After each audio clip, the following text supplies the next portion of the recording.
মাঝে মাঝে ফোনে মায়ের কণ্ঠ কাঁপে। আমি বুঝি মা কাঁদে, শুধু আমাকে না দেখা কষ্টে।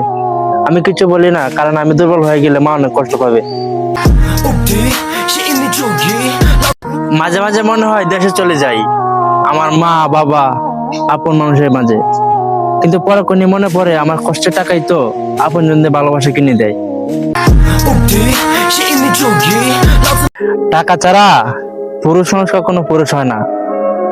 পকেটে যদি টাকা না থাকে, তাহলে বিড়িটা বাকি কিনে খাইতে হয়। সকলে ভাবে বিদেশ মানে সুখ। বিদেশে যদি এত সুখ থাকে, তাহলে হাজারো প্রবাসী কেন চোখে জলে বুক ভাসায়? তবে কেন সেই সুখে হাজারো আপনজন এই এত দূরে থাকে? মায়ের শরীরের ওই গ্রামের গন্ধ হারিয়ে গেছে। এই দেশ শুধু দুয়ার আগুন নিয়ে বাঁচছে। ফোনটা পাশে রেখে মা কাঁদতে কাঁদতে, আমি শুধু চুপচাপ কেঁদে যাই ওই আগুনের সাথে।